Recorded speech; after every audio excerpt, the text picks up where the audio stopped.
know I'm the best athlete in this city. Why these folks treat me like this? then, well, you know, he ain't 240.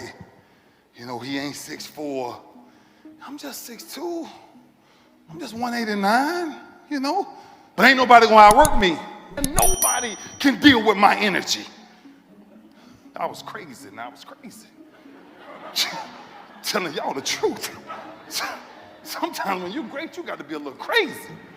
Because people ain't gonna believe you can do it. Right? But you know, you can't control that passion, man. You know, sometimes you just kind of have a fire. You need to keep those flames. Man, ain't nothing you can do about it. Like you don't really have much of a choice. Like you wake up in the morning and you go. Even if you tried to dial it back, it'll just build up, and then it'll just like come out 10 times worse than it was before. Yeah, you know, like I had goals. You know, I had expectations and things I wanted to accomplish. You know, and so like the outside world could not meet that for sure. Like I knew I wanted to win like 5, 6, 7 championships. You know what I mean? That was my goal. For me to come out and say that, people would think I was a lunatic. You know, so no matter what they said or what they threw at me, my expectations were certainly higher.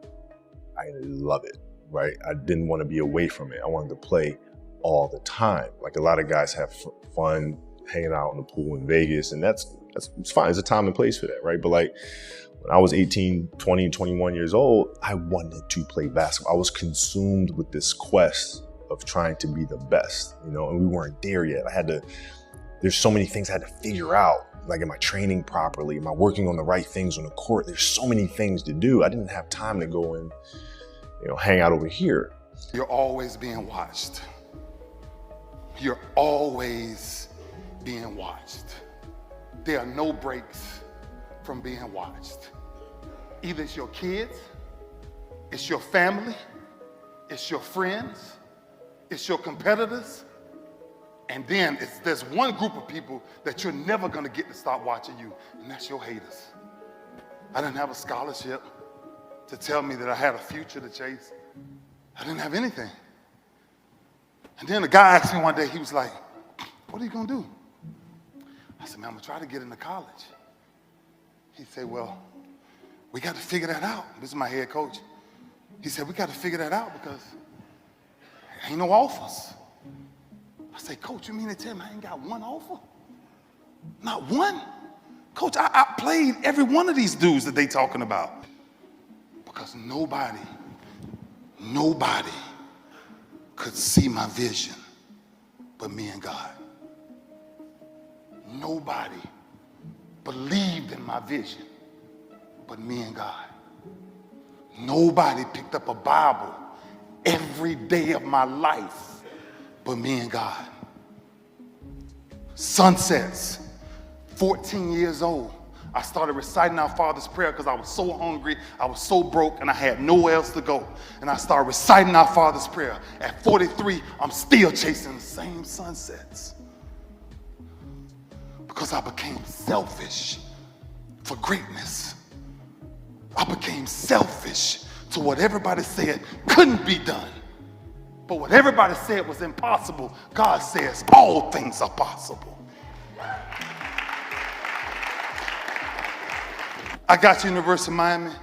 I knew I was the best athlete on the field. Well, I thought I was, but I knew I was the best athlete on the field.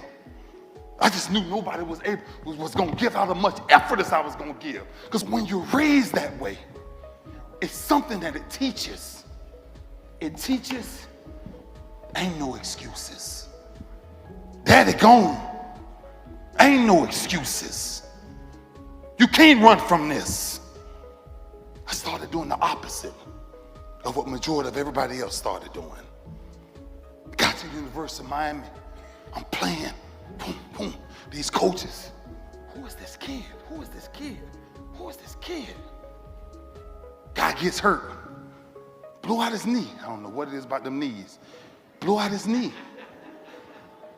Second game of the year, Virginia Tech, Robert Bass. The coach, I wasn't even the first on the depth chart. You're always being watched, you're always being watched, you're always being watched. The coach screamed, give me Ray Lewis.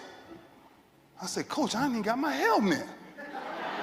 I ain't know I was going in. Man, give me a helmet. Somebody give me something. I put that helmet on. Man, before that game ended, I'm sitting, second quarter going into the third? I'm ending the game with about 17 tackles. And so I get on the field. And man, I'm going crazy on the field. And I'm like, they don't know how selfless I really am. But they really don't know how selfish I am for greatness. They really don't know that I'm really up here to make sure I erase my father's legacy. Whether it was wrong or right. Whether it was wrong or right. I had the greatest motivation ever. Was to erase something that I never had hold me. I just wanted my father to touch me. I just wanted him to grab me and say, son, it's okay. You're always being watched. You're always being watched. You're always being watched. Next game, Colorado, Cordell Stewart, Rashawn Salam, rest in peace, Michael Johnson, Charles Westbrook, all of these dudes playing in this game. Keith Jackson, rest in peace. Famous announcer said, there's a young kid by the name of Ray Lewis. Remember his name. Weeks later, I heard that. But after that game, I had 19 tackles, whatever. Crazy game. Reporter asked me, he said, man, how good can you be? I said, honestly, I may be the greatest hurricane ever walk up out of here. They thought I was slap crazy. They said, this man gonna come all the way up in Miami and just tell us what he said? Oh, front page of USA Today. Lewis says greatest hurricane ever to play. Okay, y'all put it out there. Now y'all gotta watch me. Right? So when it started to happen, selfless, selfish. You wanna be remembered in life, do something that people dare to do. And say it before you think about doing it. That's the way you change a culture. A lot of people are pathfinders. Ain't too many trailblazers left. Become a trailblazer. Because when you become a trailblazer, man, nothing determines what you're willing to chase. I started grabbing every one of my dudes. They said, man, why you sprint so much? Why you sprint everything you do? I said, look, we got one rule. Everybody touch the ball. Everybody touch the ball. Everybody touch the ball. We get in the meeting room. I became so selfless. I started telling the coaches, leave the room. I need my guys to understand me. I need them to sit down with me because we got to be on the same page. Y'all just calling plays.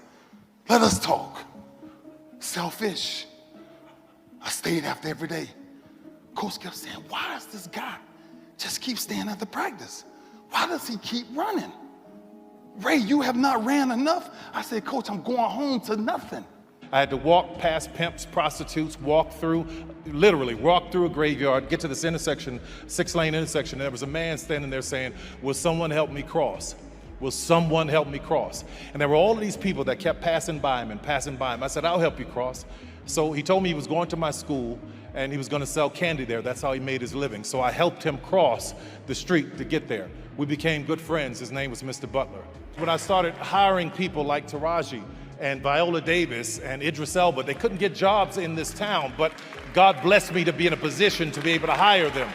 I was trying to help somebody cross.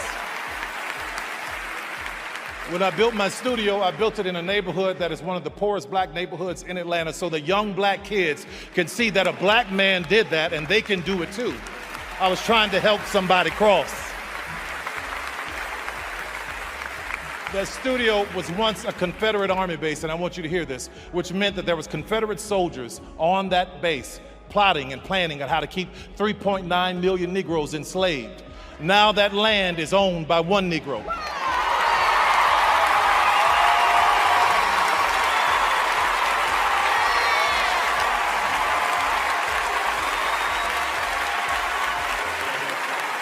It's all about trying to help somebody cross. While everybody was fighting for a seat at the table, talking about Oscar so white, I said, y'all go ahead and do that. But while you fighting for a seat at the table, I'll be down in Atlanta building my own. Because what I know for sure is that if I could just build this table, God would prepare it for me in the presence of my enemies.